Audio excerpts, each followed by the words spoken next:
भारत के सबसे लंबे समय तक जीवित रहे राष्ट्रपति कौन थे? Option A Ramaswamy Venkataraman, option B APJ Abdul Kalam, option C VV Giri या डॉक्टर राजेंद्र प्रसाद। तो सबसे लंबे समय तक रहने वाले जो प्रेसिडेंट रहे हैं इंडिया के, उनके बारे में हम बात कर रहे हैं। तो ये थे हमारे पास ऑप्शन नंबर ए, ये रामास्वामी वेंकटरमन जो थे सबसे लंबे समय तक जीवित रहे हैं, है ना। कार्यकाल की बात नहीं की जा रही है, जो सबसे लंबे समय तक जिए हैं। तो इनका देहांत जो हुआ है वो 98 साल 98 ईयर्स में इनका देहांत हुआ है। और ये जो है मद्रास से बिलोंग करते थे। मद्रास के भी जो तंजौर नामक डिस्ट्रिक्ट है, जिला है, ये वहां से बिलोंग करते थे रामास्वामी वेंकटरमन। और ये फ्रीडम फाइटर भी रहे हैं, सेंट्रल मिनिस्टर भी रहे हैं और एक लीडर भी रहे हैं, यानी कि राजनेता भी रहे हैं। और ये 8वें राष्ट्रपति बने थे भारत के। राइट, बात क्लियर हुई? कौन है ये? रामास्वामी वेंकटरमन 8वें राष्ट्रपति भारत के रहे हैं, सबसे लंबे समय तक जीवित रहे हैं। तो option A is the right answer. Hello and welcome back to the Shiksha for Naukri. Discuss करेंगे सीटेट यूपीटेट एंड रीट, जहां पर भी सोशल स्टडी का पार्ट पूछा जाता है उसके लिए important session mock test number है ये। मॉक टेस्ट आपके पास थर्ड मॉक टेस्ट को हम डिस्कस कर रहे हैं। पेपर 2 के लिए बहुत ही इंपॉर्टेंट है। उत्तराखंड टेट की अगर हम बात करें सामाजिक अध्ययन के, बहुत ही इंपॉर्टेंट क्वेश्चन मैंने इस सेशन में सम्मिलित किए हैं। और आप टेलीग्राम पर इसका वीडियो का पीडीएफ आपको मिल जाएगा, तो ज्वाइन कर सकते हैं टेलीग्राम को, शिक्षा फॉर नौकरी के। प्रीवियस जितने भी हम सेशन डिस्कस कर चुके हैं, एज यूजुअल लिंक आपको ऊपर आई सेक्शन में मिलेगा, जरूर चेक कर लें, बहुत ही इंपॉर्टेंट है एग्जाम पॉइंट ऑफ व्यू से। चैनल पर नए हैं तो एक हम्बल रिक्वेस्ट है, सब्सक्राइब करें और ज़्यादा से ज़्यादा वीडियो को शेयर करके सपोर्ट करें। तो स्टार्ट करते हैं अपनी वीडियो क्वेश्चन नंबर 2 के साथ। निम्नलिखित में से किस विकल्प में वार्ड समितियां मौजूद हैं? वार्ड समिति कहाँ मौजूद होती है? ग्राम सभा में, ग्राम पंचायत में, नगर पालिका में, या उपयुक्त में से कोई नहीं। बहुत ही इजी क्वेश्चन है भाई सोशल स्टडीज के, लेकिन पेपर में आने पर ये टफ लगने लगते हैं। क्यों लगते हैं? अब जैसे जैसे इसको सॉल्व करते जाएंगे पेपर आप लोगों के लिए आसान हो जाएगा, तो वीडियो में लास्ट तक बने रहना। तो राइट आंसर है हमारे पास ऑप्शन नंबर सी, नगर पालिका।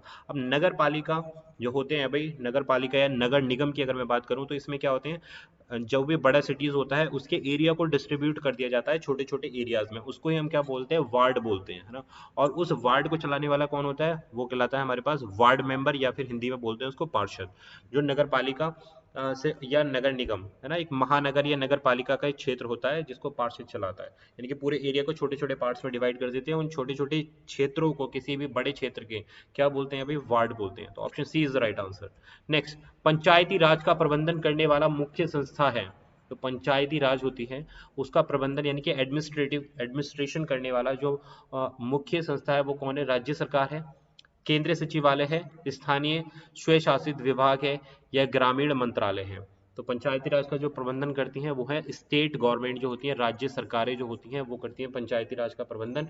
बात क्लियर हुई? और पंचायती राज के प्रबंधन के साथ अगर मैं बात करूं, प्रशासन का जो प्रमुख होता है जिला स्तर की अगर मैं बात करूं, प्रशासन का जो प्रमुख होता है वो कौन होता है? आईएएस होता है, आप सभी को पता है ना, जिसको हम डीएम के नाम से भी जानते हैं। आईएएस इंडियन एडमिनिस्ट्रेटिव ऑफिसर होता है जो जिला स्तर पर बैठता है। तो राज्य सरकार क्या करती है? जो स्टेट गवर्नमेंट होती है पंचायती राज का प्रबंधन करती है, एडमिनिस्ट्रेशन का मुख्य संस्था होती है राज्य सरकार।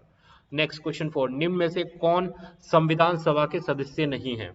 जो इंडियन कॉन्स्टिट्यूशन लिखा गया था उसमें जो मेंबर्स थे वो इनमें से कौन नहीं है, वो पूछा गया, नोट लगाया है यहाँ पर, है ना। इंडियन कॉन्स्टिट्यूशन की बात की जा रही है, इंग्लिश में भी बता रहा हूँ भाई मैं, कुछ ऐसा अलग नहीं है। कुछ जो स्टूडेंट्स हैं वो इंग्लिश में भी डिमांड करते हैं, तो मैं इंग्लिश में जहाँ वर्ड होता है ऑलरेडी ट्रांसलेट कर देता हूँ। डॉक्टर ए के Munshi, T कृष्णचारी, option C Mahatma Gandhi, और डी बोलता है एन गोपाल स्वामी अज्ञेयार। तो देखो, जो नहीं थे सदस्य, नहीं थे, जो संविधान लिखा जा रहा था उस समय पर, जो उस कमेटी के सदस्य नहीं थे, तो वो थे महात्मा गांधी। तो भाई महात्मा गांधी ऐसे थे जो सदस्य नहीं थे जो कॉन्स्टिट्यूशन जब लिखा जा रहा था उसका। और दूसरे कौन थे भाई? दूसरे थे जो जिन्ना थे, मोहम्मद अली जिन्ना। मोहम्मद अली जो जिन्ना थे, ये भी जो है इस के कमेटी के अध्यक्ष नहीं थे। बात क्लियर हुई? तो option C is the right answer. Next, Mohammad bin Tughlaq ने अपनी राजधानी को दिल्ली से दौलताबाद स्थानांतरित क्यों किया? बड़ा ही अच्छा क्वेश्चन है, इंपॉर्टेंट है भाई, वेरी इंपॉर्टेंट हिस्ट्री का क्वेश्चन है। सोशल स्टडीज में कई बार सामाजिक अध्ययन में पूछा जाता है कि जो मोहम्मद बिन तुगलक थे उन्होंने अपनी राजधानी को दिल्ली से दौलताबाद शिफ्ट किया था। क्यों किया था? मंगोलों से बचने के लिए किया था, दक्षिणी शासकों को दंड देने के लिए किया था, अपने साम्राज्य को प्रभावी तरीके से नियंत्रित करने के लिए, क्योंकि दौलताबाद केंद्र में स्थित था, या उत्तरी भारत से उसे पर्याप्त राजस्व, जिसको बोलते हैं राजस्व कर, जो प्राप्त नहीं हो रहा था, इसलिए उसने दिल्ली से दौलताबाद शिफ्ट कर दिया। तो देखो राइट आंसर है मोहम्मद बिन तुगलक ने क्या किया, ऑप्शन नंबर सी, जो अपने साम्राज्य को प्रभावी ढंग से नियंत्रित करने के लिए उसने दिल्ली से दौलताबाद को शिफ्ट कर दिया। बात क्लियर हुई? तो इसलिए ऑप्शन नंबर सी जो है सबसे प्रभावी आंसर है क्वेश्चन नंबर 5 का। नेक्स्ट, निम्नलिखित में से कौन सा पुरा पाषाण स्थल है?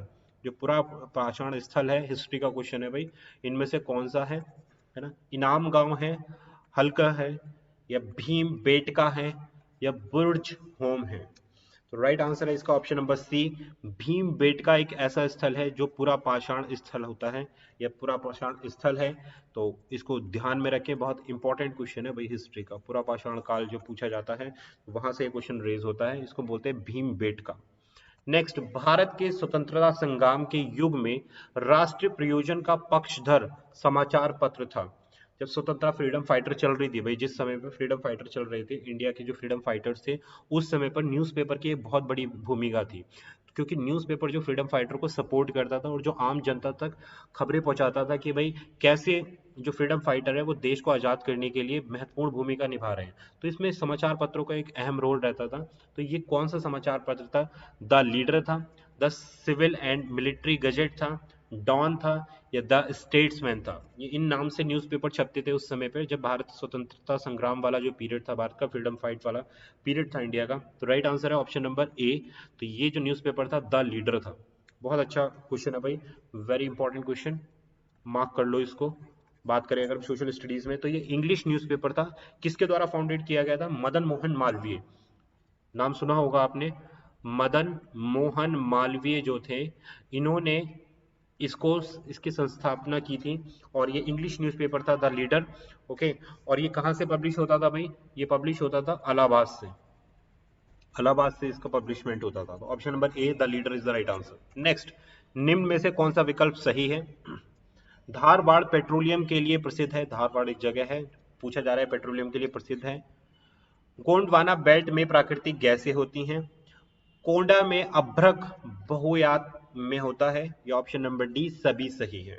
तो देखिए राइट आंसर है जो विकल्प सही है ऑप्शन नंबर सी, कोंडा में अभ्रक बहुआयात में होता है, यानी कि बहुत मात्रा में होता है। तो option number C is the right answer. भाई कहाँ होता है? देखिए जो पेट्रोलियम होते हैं वो नेचुरल गैस, जो पेट्रोलियम हुआ आपका नेचुरल गैस हुई, तो ये कहाँ पाई जाती है? रॉक्स में पाई जाती है, चट्टानों में पाई जाती है। और कौन सी चट्टानें होती हैं? सेडिमेंट्री जो रॉक्स होती हैं उनमें देखने के लिए मिलती हैं ये। क्या चीजें हमारे पास? पेट्रोलियम और प्राकृतिक गैस। बचा क्या? कोंडा।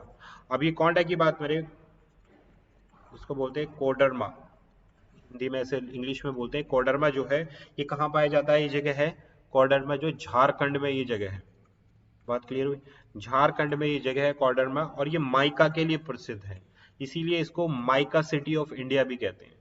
Mica city of India Koderma, अभ्रक जिसको बहुआयात में होता है ना। तो option number C is the right answer.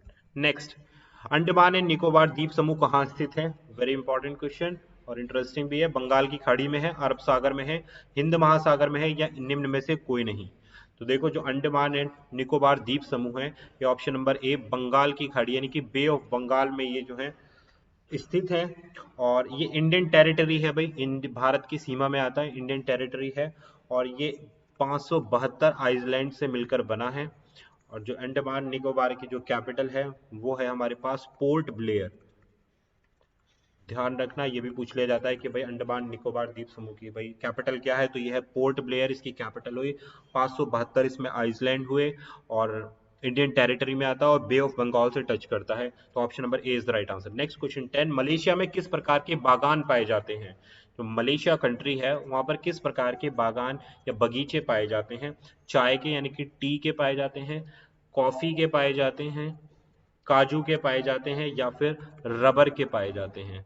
तो देखो अगर मैं बात करूं मलेशिया की, तो मलेशिया में option number D is the right answer, rubber के बगीचे पाए जाते हैं। यहाँ पर रबर का उत्पादन बहुत ज्यादा होता है। टी की बात की जाए, अगर चाय की बात की जाए, तो इसमें भारत में इसके बागान पाए जाते हैं, इंडिया में और श्रीलंका दोनों में ही जो चाय के बागान पाए जाते हैं। कॉफी के लिए हमारा प्रसिद्ध है, कॉफी के लिए ब्राजील, जो ब्राजील कंट्री है कॉफी के लिए प्रसिद्ध है। तो रबर जो है मलेशिया से आ रही है, चाय श्रीलंका और इंडिया, और जो आपका कॉफी हुआ ये ब्राजील से। नेक्स्ट क्वेश्चन 11, भारत में किस क्षेत्र में आता है? जो भारत है, इंडिया है, वो किस क्षेत्र में हम इसको सम्मिलित करते हैं? समशीतोष्ण क्षेत्र में, भूमध्य रेखीय क्षेत्र में, उष्ण कटिबंधीय क्षेत्र में, या इनमें से कोई नहीं? तो देखो जो इंडिया है ये आता है उष्ण कटिबंधीय क्षेत्र, जिसको इंग्लिश में बोला जाता है ट्रॉपिकल, ट्रॉपिकल रीजन जिसको हम बोला जाता है, उसमें आता है ये। Option number C is the right answer for question number 11। और ये ट्रॉपिकल और सब ट्रॉपिकल दोनों रीजन में आता है, उष्ण कटिबंधीय और कटिबंधीय दोनों ही क्षेत्रों में इसको सम्मिलित किया गया है, और किसके? नॉर्दर्न हेमिस्फीयर के। तो option C is the right answer. Next, कौन सा पर्वत पश्चिम में एशिया को यूरोप से अलग करता है? कौन सा ऐसा पर्वत है जो पश्चिम यानी कि वेस्ट में एशिया को यूरोप से अलग करता है? यानी कि एक तरफ देखो, वेस्ट अगर पश्चिम की बात करूं तो एक तरफ एशिया है और एक तरफ यूरोप है। तो इन दोनों के बीच में कौन सा ऐसा पर्वत है, कौन सी ऐसी श्रृंखला है जो इन दोनों को, एशिया को और यूरोप को पश्चिम दिशा में अलग करता है? यूराल है, एडीज है, किलिमंजारो है, या माउंट एटना है? तो देखो राइट आंसर है हमारे पास क्वेश्चन नंबर 12 के लिए, आई थिंक ये यूराल होगा, ऑप्शन ए। मोस्ट प्रोबेबली ये यूराल होना चाहिए। इस क्वेश्चन के लिए थोड़ा सा डाउट है, इसको रिव्यू कर लेंगे, कमेंट डाउन कर देना, अगर क्वेश्चन गलत हुआ तो मैं इसको पिन कर दूंगा। बात क्लियर है? नेक्स्ट, निम्नलिखित में से कौन सा खाद्य फसल का एक उदाहरण है? ये हमें बताना है। चाय है, ये कपास है, मक्का है, या फिर कॉफी है? तो देखो जो मक्का है ये क्या है? एक खाद्य है ना, मेज जिसको हम बोलते हैं, ये क्या है भाई? खाद्य पदार्थ में से आता है एक। ओके, और निम्नलिखित में से कौन सा खाद्य फसल का एक उदाहरण है? मक्का है बिल्कुल। और जो ये कपास हुआ आपका और कॉफी हुआ, ये कैसे हैं भाई? ये फाइबर क्रॉप्स होती हैं, है ना, ये फाइबर क्रॉप्स होती हैं। देखो मेज हो गया, राइस हो गया, व्हीट हो गया, है ना, ये सब चीजें कैसे खाद्य पदार्थ में आती हैं? कपास हो गया, तो ये कपास हो गया, कॉटन हो गया, तो ये सब फाइबर्स क्रॉप में आती है। नेक्स्ट, अर्थशास्त्र से यह जानकारी मिलती है कि मौर्य साम्राज्य का उत्तर पश्चिमी हिस्सा महत्वपूर्ण था, क्योंकि यहाँ से उन्हें सम्मान के रूप में क्या, किस चीज से योगदान मिलता था? जो मौर्य शासन था तो वो अलग अलग हिस्सों से कॉपरेशन लेता था, सहयोग लेता था। तो बात करें अगर कि मौर्य साम्राज्य उत्तर पश्चिमी हिस्से से क्या चीज लेता था? बहुमूल्य पत्थर यानी कि स्टोन्स लेता था, गोल्ड लेता था भाई, खनिज संपदा यानी कि मिनरल्स लेता था, कंबल यानी कि जो भैया ओढ़ने युक्त सामग्री होती है, आवरण जिसको बोला जाता है, जिससे, तो या फिर वो लेता था। तो राइट आंसर यही है हमारे पास, ऑप्शन नंबर डी। तो उत्तरी पश्चिमी इलाकों से कंबल लेता था, कंबल यानी कि आवरण, पहनने के लिए जो वस्त्र होते हैं उसकी बात की जा रही है, तो वो जो है उत्तर पश्चिमी इलाकों से मौर्य वंश लेता था। नेक्स्ट क्वेश्चन 15, निम्नलिखित में से कौन सा पश्चिमी घाट में स्थित नहीं है? जो पश्चिमी घाट में स्थित नहीं है उसके बारे में बात करनी है। सिरुमलाई पहाड़ियां, सह्याद्री पहाड़ियां, नीलगिरी की पहाड़ियां, या अनामिलीलाई पहाड़ियां? तो ये है हमारे पास ऑप्शन नंबर ए, सिरुमेलाई पहाड़ियां जो है ये पश्चिमी घाट में स्थित नहीं है। बात क्लियर है? और पश्चिमी घाट में जो चीज स्थित आती है उसमें एक केरल हो गया, तमिल हो गया, है ना, कर्नाटक हो गया, गोवा हो गया, ये सब पश्चिमी घाट के इलाके हैं। तो ऑप्शन नंबर ए जो सेरुमलाई पहाड़ियां हैं ये पश्चिमी में स्थित नहीं है इस ऑप्शन के अकॉर्डिंग। तो A is the right answer for question number 15। तो भाई ये थे हमारे important 15 question mock test number 3 के। आई होप आपको पसंद आए होंगे, तो यार शेयर कर देना, ज्यादा से ज्यादा चैनल को सब्सक्राइब कर देंगे। मिलेंगे आपसे नए सेशन में, मैराथन सेशन में यूटेट प्रिपरेशन के साथ में। This was Abhishek Tyagi, thanks for watching, thank you.